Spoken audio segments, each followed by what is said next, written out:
नमस्कार, भारत 24 देख रहे हैं आप। आपके साथ मैं हूं पूजा यादव। रुक करेंगे उत्तराखंड की बड़ी खबरों का। उत्तराखंड की राजधानी देहरादून में आज मुख्यमंत्री पुष्कर धामी ने ऑटोमेटेड पार्किंग और कई अलग अलग विकास योजनाओं का शिलान्यास और लोकार्पण किया।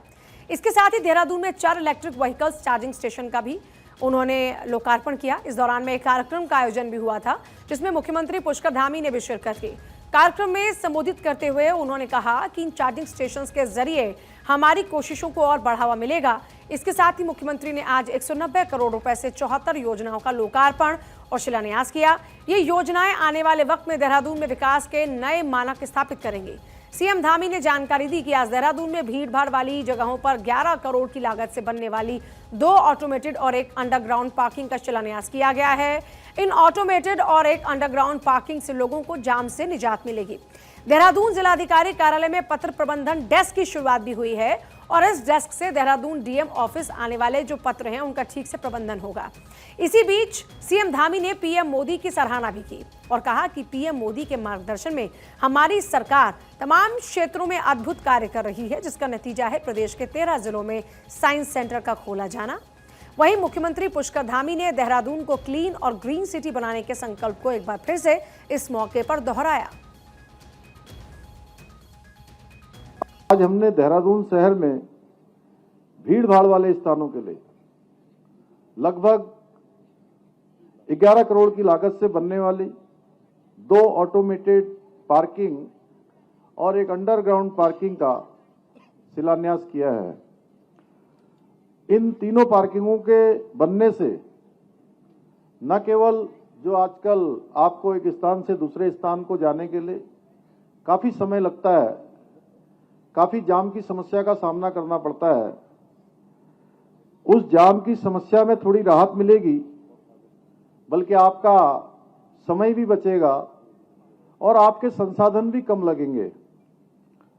इसके अलावा हमारी सरकार द्वारा बाल भिक्षावृत्ति निवारण प्रयासों के अंतर्गत आज से प्रारंभ किए जा रहे 3 रेस्क्यू एवं पुनर्वास वाहन शहर में जो भीख मांगने वाले बच्चे हैं, उन बच्चों के पुनर्वास में भी अपनी बहुत महत्वपूर्ण भूमिका निभाएंगे। उत्तराखंड में निकाय चुनाव की सरगर्मियां तेज हो चुकी हैं। लक्सर में बीजेपी पर्यवेक्षकों ने दावेदारी कर रहे पार्टी कार्यकर्ताओं की रायशुमारी ली। सभासद रहे अरविंद कल्याणी ने अध्यक्ष पद को लेकर आवेदन किया और साथ ही उनके समर्थकों ने जोरदार नारेबाजी करते हुए उनको इस बार भारतीय जनता पार्टी के शीर्ष नेतृत्व से टिकट देने की मांग की। अरविंद कल्याणी के समर्थकों ने कहा कि इस बार अध्यक्ष पद पर चुनाव जीतकर भारतीय जनता पार्टी की झोली में डालने का काम करेंगे। साथ ही जिस तरीके से 5 सालों में वार्ड नंबर 1 का चौमुखी विकास हुआ है, वो इस बार पूरे नगर विकास की गंगा बहाने का भी काम करेगा। वहीं अरविंद कल्याणी ने कहा कि पार्टी के पर्यवेक्षकों को उन्होंने आवेदन कर दिया है। अब जो भी फैसला पार्टी हाईकमान करेगा, उसी के अनुरूप वो पार्टी की सेवा करने को तैयार है।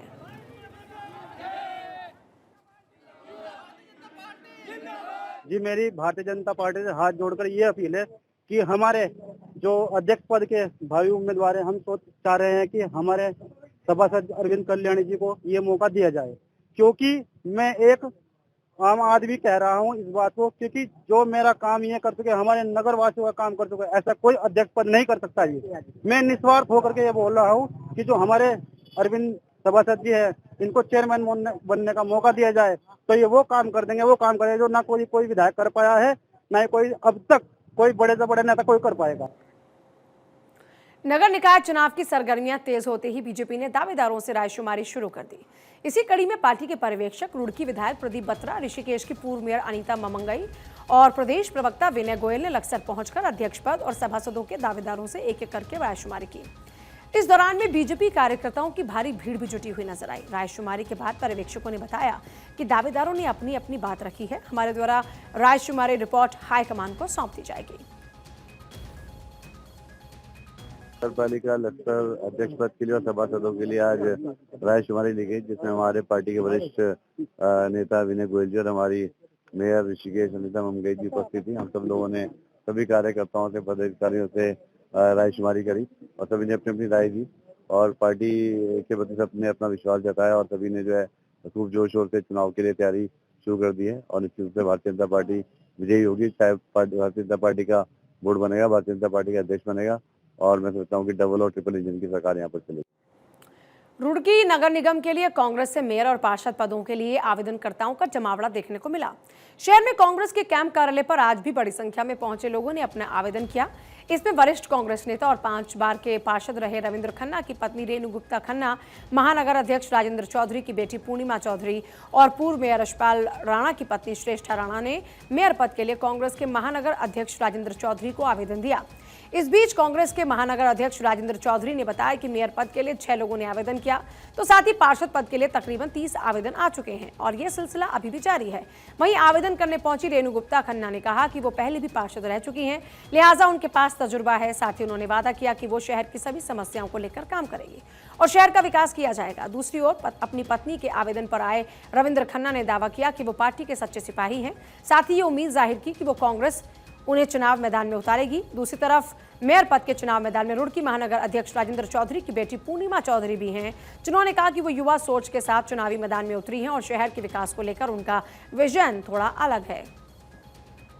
लगभग 30 आवेदन जो है वो पार्षद पद के लिए। मेयर पद पे आज श्रेष्ठा राणा जी ने किया, रेणु खन्ना जी ने किया और पूर्णिमा चौधरी ने। हमारे राष्ट्रीय सचिव और उत्तराखंड कांग्रेस के सह प्रभारी आदरणीय सुरेंद्र शर्मा जी पूर्व विधायक आ रहे हैं नगर निगम में 11 बजे, वहाँ वो कार्यकर्ताओं से चर्चा करेंगे। बहुत अच्छी बात है कि फीमेल्स को इतनी अच्छी अपॉर्चुनिटी मिल रही है और जैसे कि हमारी सिटी की हालत अभी बहुत ज्यादा खराब चल रही है, डेवलपमेंट के नाम पे यहाँ पे कोई एक्शन लिया ही नहीं गया है बहुत सालों से। तो मैं चाहती हूँ कि हमारी सिटी में बहुत अच्छा डेवलपमेंट हो और बहुत सारे एरियाज हैं जहाँ पे रिक्वायरमेंट है बहुत अच्छा काम करने की, एफिशिएंटली काम हो, इफेक्टिवली काम हो।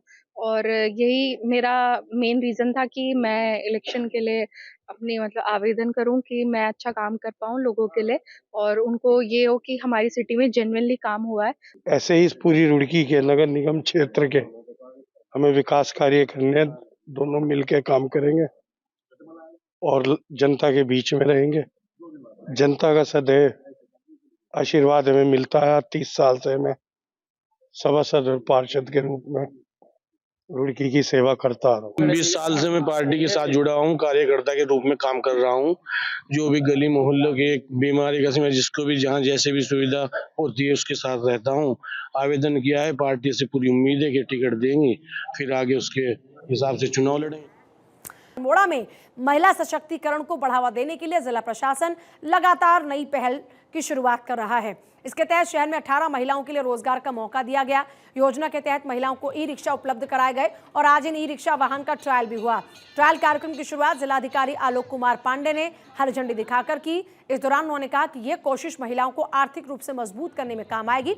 उन्होंने बताया कि आज इसका ट्रायल हुआ और इसका विधिवत शुभारंभ भी जल्द होगा। इसके साथ ही महिलाओं को ट्रेनिंग भी दी जाएगी जिससे वो इस व्यवस्था को सुचारू रूप से संचालित कर पाए। और देखिए, मसूरी में ट्रैफिक रूल तोड़ने वालों पर बड़ी कार्रवाई हुई है। परिवहन विभाग ने नो पार्किंग जोन में जो खड़े वाहन थे उनके खिलाफ में एक्शन लिया। इस दौरान कई वाहनों के चालान किए गए और कई लोगों को वार्निंग देकर छोड़ा गया। ये अभियान शहर के कैमल बैक रोड, माल रोड और लाइब्रेरी इलाके में चलाया गया। ट्रैफिक को लेकर लगातार क्योंकि शिकायतें मिल रही थी और इस बीच एआरटीओ राजेंद्र विटारिया ने बताया कि शहर में ट्रैफिक व्यवस्था को सुचारू रूप से चलाने के लिए परिवहन विभाग की तरफ से लगातार कार्रवाई की जा रही है और आने वाले वक्त में भी परिवहन विभाग की कार्रवाई लगातार जारी रहेगी। यहाँ पर बहुत लंबे समय तक जो है कैमल बैक रोड पे जो है नो पार्किंग जोन में वाहन खड़े होने की शिकायतें मिल रही थी। इस कारण जो है परिवहन विभाग, पुलिस और नगर पालिका के द्वारा संयुक्त अभियान चलाया जा रहा है। इसमें जो है हम लोग जो भी यहाँ पर वाहन नो पार्किंग जोन में खड़े हैं, जो रास्ता जाम कर रहे हैं, आज उनके खिलाफ जो है चालानी कार्रवाई की जा रही है और उनको जो है सीज किया जा रहा है। अभी इससे पहले भी हमने इसी प्रकार के जो अभियान है वो पिक्चर बेस में चलाया था, आज कैमल बैक, और अभी जो है ये शहर के विभिन्न स्थानों पर जहाँ पर जाम की स्थिति लगती है वहाँ पर जो है अभियान जारी रहेगा। लक्सर के सुल्तानपुर में आज राज्य विधिक सेवा प्राधिकरण की तरफ से विधिक साक्षरता और जागरूकता शिविर का आयोजन हुआ। कार्यक्रम में उत्तराखंड हाई कोर्ट के कार्यवाहक मुख्य न्यायमूर्ति मनोज तिवारी ने मुख्य अतिथि के रूप में शिरकत की। उनके साथ ही प्राधिकरण के सदस्य सचिव प्रदीप मणि त्रिपाठी और जिला और तहसील स्तर के न्यायिक और प्रशासनिक अधिकारी भी मौजूद रहे। इस शिविर में हजारों की तादाद में लोग पहुंचे। कानून में आए बदलाव के साथ साथ कानून की तमाम बारीकियों की पूरी जानकारी दी गई। स्कूल के छात्रों ने नशा और दहेज जैसी बुरी चीजों के बारे में नाटकों के जरिए लोगों को जागरूक करने का भी काम किया।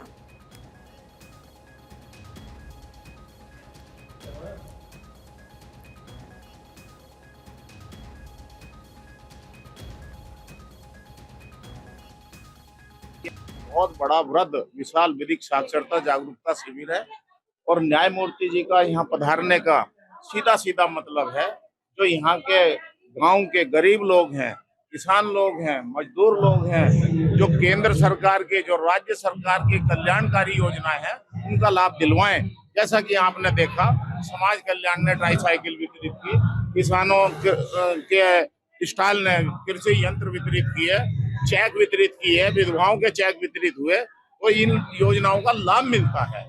और ये जागरूकता फैलाने का मतलब है कि कानून की सबको जानकारी हो, अपना अधिकार समझे। इस स्कीम का मुख्य उद्देश्य कैंप का ये था कि जो दिव्यांगजन हैं या जो मानसिक रूप से बीमार व्यक्ति हैं उनको ज्यादा से ज्यादा लाभ दिया जाए, उनको जो स्कीम की जो योजना की नीतियां हैं वो बताई जाएं और जो समाज का सबसे कमजोर वर्ग है उनको जो सरकारी लाभ हैं वो ज्यादा से ज्यादा मुहैया कराए जाएं। इसी उद्देश्य से कैंप का आयोजन किया गया। और ऋषिकेश एम्स के पास बैराज कॉलोनी में हाथी का आतंक देखने को मिला, जहां अचानक से राजाजी पार्क से निकलकर एक हाथी सड़क पर आ गया। इस दौरान हाथी ने बैराज कॉलोनी के पास एक युवक को अपनी सूंड से उठाकर जमीन पर पटक दिया। गनीमत रही कि हाथी का पैर युवक के ऊपर नहीं पड़ा और उसकी जान बच गई। घटना के बाद से बैराज कॉलोनी के लोग दहशत में हैं। कई जो घर हैं उनको लगातार डर के साए में रहना पड़ रहा है, लेकिन कई घंटों की मशक्कत के बाद हाथी को कॉलोनी से बाहर निकाला जा सका। स्थानीय लोगों का कहना है कि ये कोई पहली घटना नहीं है। हाथी सुबह शाम कॉलोनी में घुस रहे हैं और ज़्यादातर हाथी बैराज पुल से होते हुए बैराज कॉलोनी में आ जाते हैं। ऋषिकेश वन क्षेत्र अधिकारी JS धामंदा ने बताया कि 3-4 हाथियों का दल राजाजी टाइगर रिजर्व पार्क क्षेत्र से बैराज पुल पार करके कॉलोनी में आ रहे हैं और इनकी रोकथाम के लिए लगातार वन विभाग की टीम गश्त कर रही है।